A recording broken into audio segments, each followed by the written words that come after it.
Olá, seja bem-vindo ao Plenário da Cidade, o programa da TV Câmara Fortaleza que traz os principais assuntos e discussões de interesse da população. Na edição de hoje recebemos Marcos Giovanni, coordenador do Escritório de Direitos Humanos, Dom Aloysio Lorscheider, a EDAL. O escritório tem 8 anos de atuação na defesa e garantia dos direitos humanos dos fortalezenses, atuado em diversas frentes, como racismo, homofobia, violência contra o idoso e acessibilidade para pessoas com deficiência. O trabalho da EDAL e como a população pode ter acesso é o tema da entrevista de hoje. Fique com a gente, o plenário da cidade já está no ar. Eu começo agradecendo o Marcos pela sua presença em nosso programa.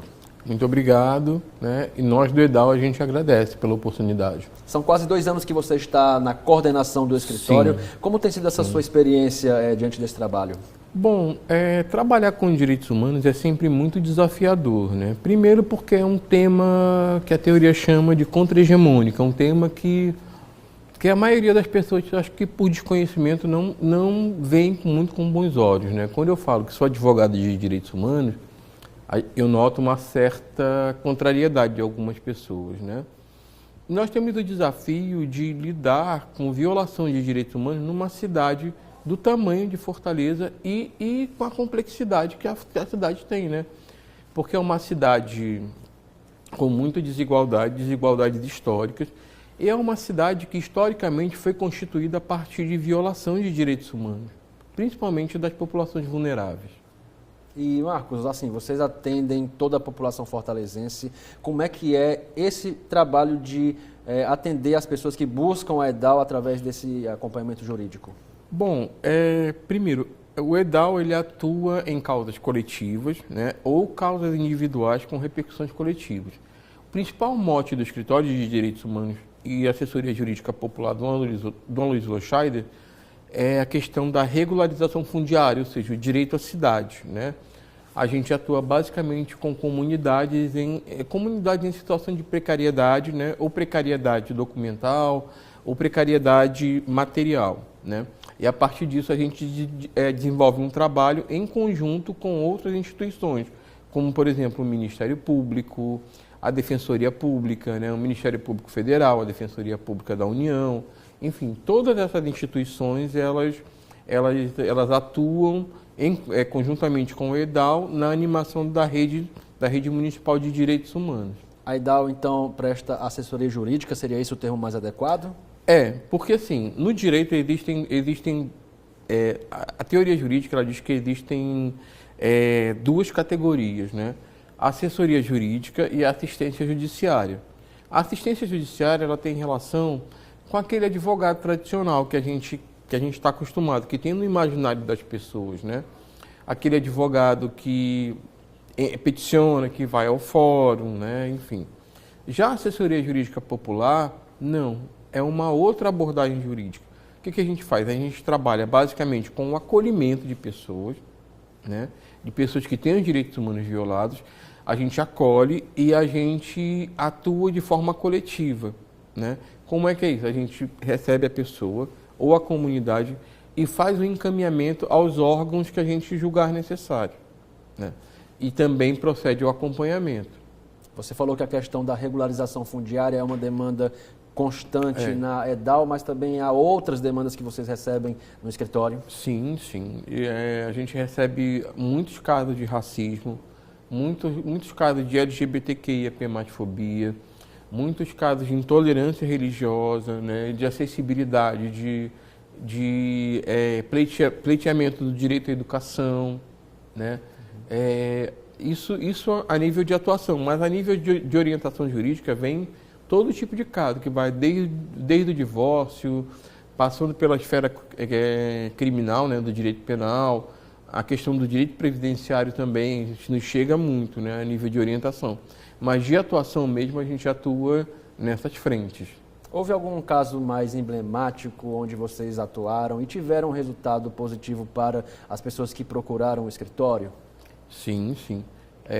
A gente tem um caso que está sendo, na verdade ainda não está totalmente encerrado, Que é um caso de intolerância religiosa, contra um fotógrafo e antropólogo, uma pessoa, né? Ele é praticante de religião de matriz africana, e aí uma pessoa começou a ameaçá-lo, né? E aí a gente fez a atuação junto à DECRIM, a Delegacia de Combate ao Racismo e outros crimes de intolerância, e aí nós estamos tendo alguns resultados positivos, como, por exemplo, a responsabilização da pessoa que o agrediu, né? E fora isso, nós temos alguns casos exitosos, principalmente na questão do direito à cidade, né? O EDAL agora está trabalhando na perspectiva de assessorar algumas comunidades na formação de associação de moradores, por exemplo, né?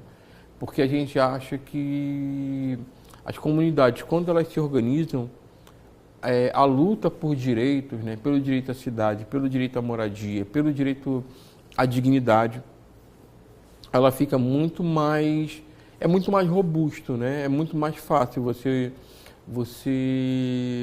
lutar quando uma comunidade está unida e legalizada. Então a gente está nessa perspectiva de trabalhar com a questão da criação, né? Da criação jurídica, da assessoria jurídica para a criação de associação de moradores. E, Marcos, a EDAL está integrada a alguma rede de outros escritórios ou então instituições que também trabalham com essa mesma temática? Sim. Nós temos uma... Assim, Fortaleza é uma cidade que tem muitos atores, né? Principalmente na seara dos direitos humanos. Então, a gente tem uma inserção com a RENAP, com a Rede Nacional de Advogados e Advogadas Populares. Nós temos uma inserção com o escritório Frei Tito de Alencar da Assembleia, com a própria Defensoria Pública, tanto do Estado quanto da União, a partir de alguns núcleos, né? A Defensoria Pública a partir do núcleo de regularização fundiária, que quem é a coordenadora é a doutora Elizabeth Chagas, né? A partir do núcleo da cidadania, que é a coordenadora é a doutora Mariana Lobo. Enfim, nós temos uma série de parceiros institucionais, né, que fazem parte da Rede Municipal de Direitos Humanos e a quem a gente recorre, né? Porque a gente acha, né, a metodologia de assessoria jurídica popular não é de uma atuação sozinha, é uma atuação em conjunto, né, uma atuação em rede. Então, a função do EDAL é exatamente fazer a animação dessa rede, né? Só um exemplo, a gente recebe alguns casos de pessoas que sofreram deslocamentos urbanos. Você já ouviu falar nisso? Já. Né? Que são pessoas que são expulsas por facções criminosas. Forçado. Deslocados forçados, né? São pessoas que são expulsas por facções criminosas, né? Por organizações criminosas do seu local de moradia. E a gente trabalhando em conjunto, a gente tem alguns êxitos, né? Como, por exemplo, a gente pegou um caso no Maria Alves Carioca, um conjunto habitacional que tem aqui, do Minha Casa Minha Vida, que fica ali na área sul da cidade, né? Uma pessoa que estava sendo ameaçada por uma facção criminosa, e aí ela saiu do território, né? Continuou sendo cobrada, porque era um aluguel financiado pela Caixa, né? E aí nós, em parceria com a Defensoria Pública da União, nós conseguimos fazer com que a dívida fosse extinta, né? E ela ainda foi realocada para uma nova unidade habitacional do Minha Casa Minha Vida. Então nos chega muitos casos de deslocados forçados. Marcos, agora a EDAL, ela também presta um apoio no sentido de orientar os parlamentares da Câmara de Fortaleza para alguma proposição de projeto de lei, indicação voltado para a defesa dos direitos humanos? Sim, nós temos uma parceria com algumas comissões temáticas, né? Parceria não, nós temos uma ligação, né? Principalmente com a Comissão de Direitos Humanos, né? Por causa da temática, e a Comissão de Meio Ambiente e a própria Comissão de Habitação, né? Porque são temas que nos são muito caros. Então, invariavelmente, alguns parlamentares nos procuram, né? Para que a gente preste uma espécie de assessoria, para que a gente indique as redes e tal. E a questão dos direitos humanos, da violação desses direitos humanos, falta uma educação de base, na sua opinião, para que se valorize e respeite tanto a individualidade do outro, como também direitos assegurados em lei? Também, né? Porque assim, o EDAL, ele foi criado para que a gente atue na perspectiva da defesa dos direitos humanos, né? Só que agora a gente está com com um projeto, né? Vou aqui até jogar essa novidade, né? A gente está num diálogo muito profícuo com a Escola do Parlamento, né? A gente está... o nome do projeto é EDAL nas escolas, né? A gente vai levar palestras formativas de direitos humanos, né, para as escolas da rede municipal de Fortaleza, né? Mas é um projeto mais para o segundo semestre, né? Porque a gente ainda está acertando alguns detalhes. Mas em primeira mão a gente vai trabalhar também nessa perspectiva, né, de educação para direitos humanos. Porque assim, muitas vezes a pessoa tem o direito violado e nem tem consciência disso, né? Como, por exemplo, a gente recebeu um caso de uma moça que o filho, ela morava num determinado bairro e o filho estudava num outro bairro muito distante da casa dela, porque supostamente não tinha vaga, né? E estudar próximo à residência é um direito assegurado por lei, né? Derivado do Estatuto da Criança e do Adolescente. Então, a gente não precisou entrar com ação judicial, nada disso. Nós entramos num diálogo, né, com algumas autoridades competentes, com a própria direção da escola, que é mais próxima, né, e a gente conseguiu um resultado positivo. Me veio agora à mente a expressão letramento racial, que também é algo que vocês devem levar para as escolas, quando não também orientam as pessoas que buscam serviços da EDAL, né? Vocês também focam muito na questão do combate ao preconceito racial. Eu sou especialista nisso, né? A minha tese de doutorado, inclusive, foi sobre essa questão do racismo e tal, né? E eu, por ser um homem negro, eu trouxe para o EDAL essa nova visão, uma visão racializada dos direitos humanos, né? Uma visão de que os direitos humanos, de que nós negros, nós também somos seres humanos. Por isso a gente também é titular de direitos humanos, né? E assim, invariavelmente a gente recebe convite, né? A gente já palestrou na própria Faculdade de Direito, né, da Universidade Federal do Ceará. A gente já fez algumas palestras no Labomar, né, no Instituto de Ciências do Mar, da UFC. A gente já fez algumas palestras na própria OAB, né, a Ordem dos Advogados do Brasil. Enfim, nós temos uma atuação até relevante nessa temática. E ano passado mesmo, o EDAL nós elaboramos um seminário que foi o primeiro seminário na história da Câmara, né? Uma semana, que foi a Semana da Consciência Negra aqui na Câmara de Vereadores. Então foi uma semana, né, onde tiveram várias atividades, palestras, formações, rodas de conversa, né? Tudo isso sempre visando intramuros, né, dentro da própria casa e também extra. Tanto que a gente teve a presença de algumas escolas da rede municipal e do ensino médio. O racismo hoje ele é tido como estrutural, ele perpassa na sua avaliação também por outras violações, estão interligados? Sim, sim. Porque assim, quando a gente pensa no racismo, a gente desloca esse racismo do próprio processo de escravidão de pessoas negras, né? Eu vejo a escravidão negra não somente como um evento histórico, mas como uma estrutura que ainda permeia as subjetividades, né? A escravidão ela pode ter terminado, mas o racismo ele não acabou, né? Então, eu acho que o poder público, né, através do poder legislativo, do executivo e do judiciário, eles têm que atuar conjuntamente para eliminar essa chaga, né? Porque eu não me acho diferente de qualquer outra pessoa branca, né? Não sou diferente, né? Não devo ser tratado, e por não ser diferente, eu não devo ser tratado de forma diferente. Só que, infelizmente, isso não corresponde à realidade, né? Muitas vezes a gente sofre, no meu caso, né? Eu já sofri inúmeras manifestações racistas, não abertas, mas que são sutis, né? Então, a gente tem que educar as pessoas para serem antirracistas, né?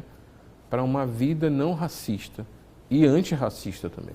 Os desafios são enormes, o caminho é árduo, mas você acredita que houve avanços quanto ao combate ao racismo no Brasil? Sim, houve, né? No Brasil, houve sim.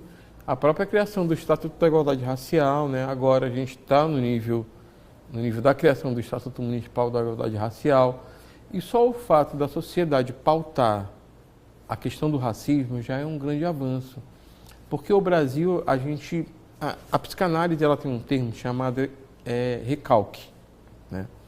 Quando algo não é falado, não é verbalizado, essa coisa fica recalcada e ela sempre retorna, né? E o racismo no Brasil, até bem pouco tempo, ele não era falado, era como se ele não existisse, né? Não, nós não somos um país racista, porque nós somos um povo miscigenado. Tá, ok, nós somos um povo miscigenado. Mas só que o racismo no Brasil, os padrões raciais brasileiros, eles não são padrões, não tem a mesma matriz europeia e do norte global, né? Não, o nosso racismo é um racismo de marca, é um racismo fenotípico, diferente da Europa, né? Que na Europa é um racismo de origem, né? A pessoa pode ser branca como for, mas se ela tiver uma origem latino-americana ou africana, ela é considerada uma pessoa não branca. E aqui no Brasil não, aqui no Brasil é fenotípico. Se você tiver a cor da pele mais negra, mais escura, né? Fenótipos negroides acentuados, o cabelo crespo, você é considerado negro. Então, os padrões de negritude e branquitude no Brasil são fenotípicos, né? E eu acho que os avanços, eles residem exatamente nisso, né? Na questão da gente pautar essa questão, né? Que é uma questão muito importante. Bom, a IDAL, ela certamente faz parte desse avanço, né, integrando essa rede de políticas públicas. Inclusive, eu me recordo que o escritório recebeu uma comitiva da Câmara Municipal de Maracanã, pois se tornou uma referência para outras casas legislativas. A gente aos poucos, a gente está pleiteando esse lugar, né? Lá na Câmara Municipal de Maracanã, eles estão querendo fazer a criação de um escritório de direitos humanos e eles vieram conhecer a nossa experiência. E eu fiquei muito orgulhoso do trabalho que o EDAL vem desenvolvendo, porque pelas impressões positivas que a gente causou neles, né? Apesar da nossa equipe ainda ser uma equipe pequena, né? Somos só 3 pessoas, mas a gente já fez bastante coisa. E algo que eu gostaria de mensurar também, que é extremamente importante, voltando à questão da pauta racial, é que a gente participou de uma plenária, né, da Organização das Nações Unidas, né, na elaboração do mecanismo Endler, né, que é um mecanismo de justiça racial, né. Eles escutaram várias instituições, várias pessoas, né, sobre a questão da justiça racial no Brasil. E o EDAL participou desse momento, né. E agora, semana passada, foi feito um relatório pela ONU, né, sobre violações de direitos de pessoas negras, né, ou de pessoas não brancas. Perfeito, Marcos. Estamos encaminhando o nosso encerramento. Eu gostaria que você passasse o serviço. Onde está a EDAL? Como a população pode buscar o serviço do escritório? Bom, a gente funciona, né, o horário de funcionamento presencial de segunda a sexta, né, de 8 a meio-dia, de 1 às 17, aqui na Câmara Municipal de Fortaleza, Rua Thompson Bucão 830, bairro Luciano Cavalcante, e em escala de plantão, né, em regime de plantão, pelo WhatsApp 85-8605-8185, né? Então, assim, porque a gente trabalha nessa perspectiva de plantão, porque os direitos humanos, eles não têm hora e dia marcado para serem violados, né? E geralmente as violações mais consideráveis de direitos humanos, elas acontecem em horários impróprios, né? Então a gente trabalha nessa perspectiva, presencialmente aqui, de segunda a sexta. Aí nesses horários que eu falei, de 8 ao meio-dia, de 13 às 17, em escala de plantão, pelo WhatsApp 85-98605-8185. Marcos, muito obrigado pela sua entrevista e até uma próxima oportunidade. Tá bom, eu agradeço e coloco o escritório sempre à disposição de toda a população de Fortaleza. Mais uma vez, nós que agradecemos. O plenário da cidade fica por aqui. A gente volta na próxima semana com mais assuntos relevantes, debates e discussões que interessam a vida de cada cidadã, de cada cidadão fortalezense. Até a próxima.